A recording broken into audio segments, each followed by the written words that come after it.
आत्मीय भाइयों एवं बहनों प्रणाम। पुस्तक क्रांति की करवट, लेखक डॉक्टर प्रणव पांड्या। विषय मिटे अस्वस्थता का ग्रहण, पृष्ठ 48।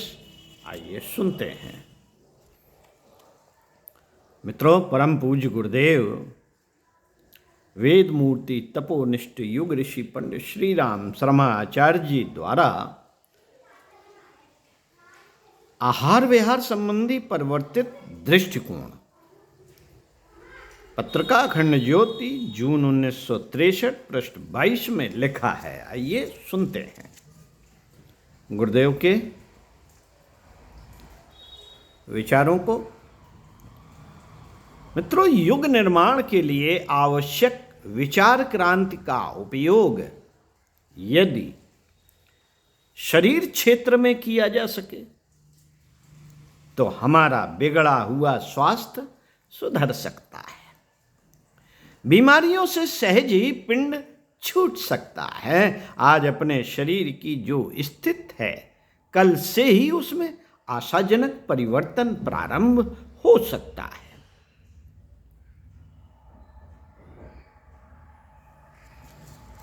स्वास्थ्य के प्रति सजगता स्वास्थ्य जीवन का रहस्य है। मार्क लुइस इसी अनुभूति को लेकर भारत आए थे। वह पत्रकार होने के साथ प्रकृति प्रेमी भी थे। स्वास्थ्य की सजगता के साथ उनमें सद्विचारों के प्रति जिज्ञासा थी।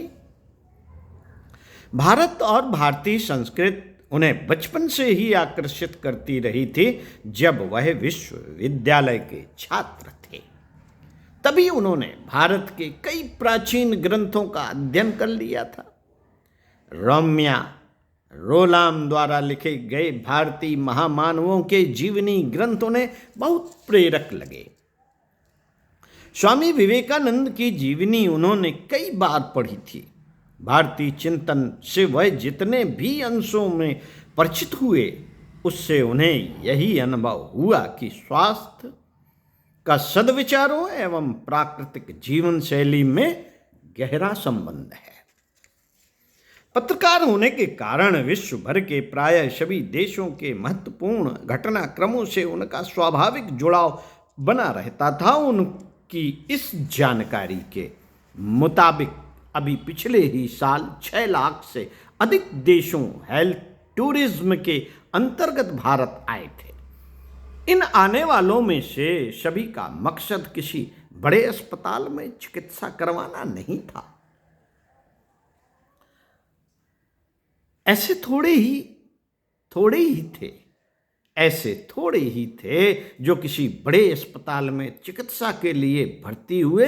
इनमें से ज्यादातर का आकर्षण भारतीय योग, आयुर्वेद एवं प्राकृतिक वातावरण में प्राकृतिक चिकित्सा का लाभ पाना था।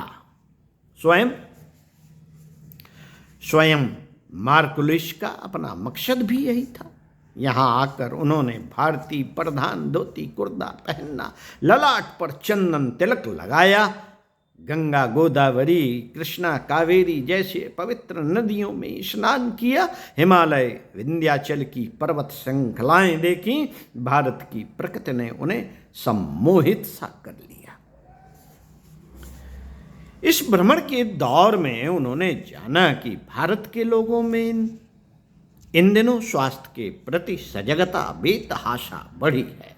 वृद्ध हों या युवा, सबके सब दबावों से छुटकारा पाने की फिराक में हैं। उन्होंने अपने पत्रकारिता व्यवसाय के माध्यम से जाना था कि अमेरिका के प्रांत कैलिफोर्निया के गवर्नर अर्नोल्ड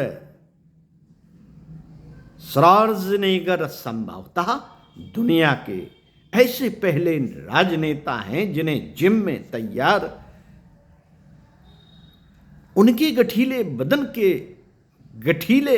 बदन के लिए वोटरों ने उन्हें सिर आंखों में बिठाया। लेकिन यहां भारत आकर उनको पता चला कि वहां तो जैसे फिटनेस सेंटरों की बाढ़ सी आई हुई है। उन्होंने महसूस किया कि आज का दौर भारत में स्वास्थ्य की क्रांति का दौर है। नेता, अभिनेता, वृद्ध, युवा, किशोर, कोई भी आज इससे अछूता नहीं है। उत्तर प्रदेश, मध्य प्रदेश, दिल्ली, बिहार, कर्नाटक, आंध्र प्रदेश, महाराष्ट्र, पश्चिम बंगाल, राजस्थान, हरियाणा, पंजाब सहित गुजरात, केरल, तमिलनाडु, सब जगह दर्जनों योग एवं प्राकृतिक चिकित्सा केंद्र खुल चुके हैं। जिन जगहों पर नहीं है वहां पर ऐसे केंद्र खोले जा रहे हैं। ये सभी केंद्र किसी न किसी भांति स्वास्थ्य के प्रति जन सामान्य को सजग रखकर स्वस्थ क्रांति में सहयोग कर रहे हैं।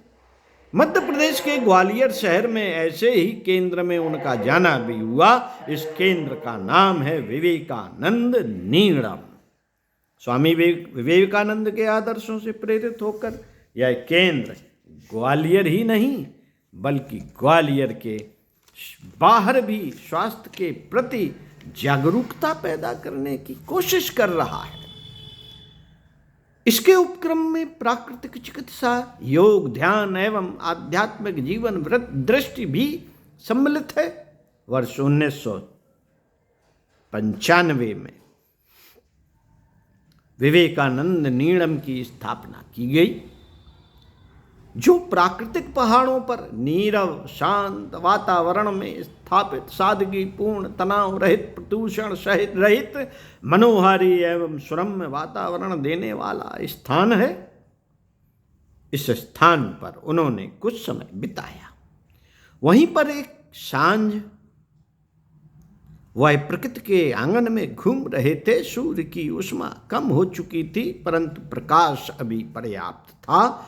हवा में स्निग्धता के साथ मीठी महक थी। यहीं पर उनकी मुलाकात एक श्वेत वेशाभूषण पहने व्यक्ति से हुई। उनकी आयु कोई 35 वर्ष की रही होगी। उसका रंग गोरा था, कद लंबा और शरीर सुगठित। उसके हाथ में भगवत गीता की पुस्तक तक थी। मार्क लुईस ने उससे बातचीत करनी चाहिए। उसने भी उत्तर में शालीनता, सरसता एवं सौम्यता दिखाई। मार्क ने उससे जानना चाहा कि भारतीय संस्कृति में स्वस्थ जीवन के क्या सूत्र है। उत्तर में उसने कहा, इस संबंध में कुल 2 सूत्र हैं। इनमें से पहला सूत्र है चिंतन का सूत्र और दूसरा सूत्र है व्यवहार का सूत्र। इतना कहकर वह बिना रुके बोला, यह चिंतन का सूत्र है गायत्री मंत्र। ओम भूर्भुवः स्वः तत्सवितुर्वरेण्यं भर्गो देवस्य धीमहि धियो यो नः प्रचोदयात्। इस सूत्र में 4 बातें हैं। ओम भूर्भुवः स्वः परमात्मा की उपस्थित सर्वत्र तीनों लोक में है, कोई स्थान उससे रिक्त नहीं। नंबर 2, तत्सवितुर्वरेण्यं, वही परमेश्वर वर्ण करने योग्य है, उसी का स्मरण एवं उसी में समर्पण करना कर्तव्य है। नंबर 3, भर्गो देवस्य धीमहि, उसी की तेजस्वता को अपना आत्म तेज बनाकर धारण करना चाहिए। नंबर 4, धियो यो नः प्रचोदयात्, विचारों को, बुद्धि को सर्वदा सन्मार्ग गामी बनाने के लिए संकल्पित रहना चाहिए। इसके बाद उसने कहा, व्यवहार का सूत्र है श्रीमद् भगवत गीता के 6वें अध्याय का 17वां श्लोक। युक्ताहार विहारस्य युक्त चेष्टय कर्मसु युक्त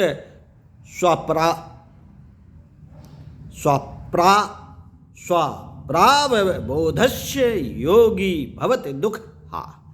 इस श्लोक का सरल भावार्थ इतना ही है कि अपने खान पान, रहन सहन, शयन जागरण एवं श्रम करने में औचित्य का ध्यान रखना चाहिए। इनमें से कुछ भी ऐसा ना हो जो हमारे जीवन की प्रकृति के विपरीत या विरोधी है।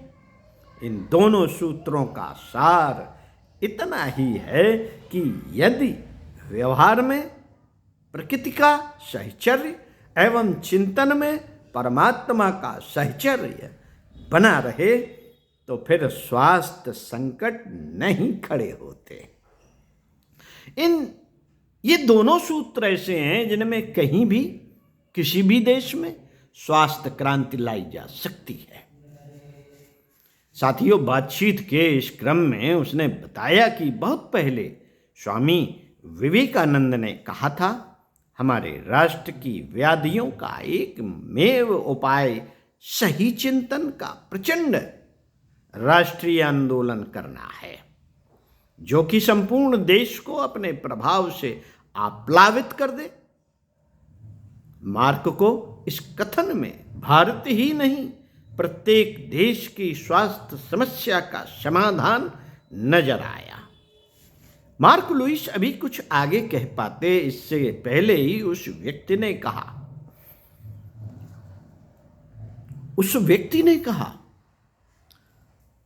युगऋषि पंडित श्री राम शर्मा आचार्य ऐसे महान राष्ट्रीय आंदोलन को जन्म दे चुके हैं।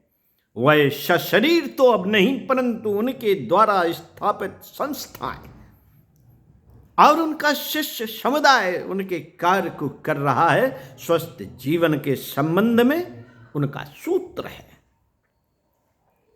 जिस दिन हम प्रचलित असंयम को सभ्यता समझने की मान्यता, जिस दिन हम प्रचलित असंयम को सभ्यता समझने की मान्यता बदल देंगे।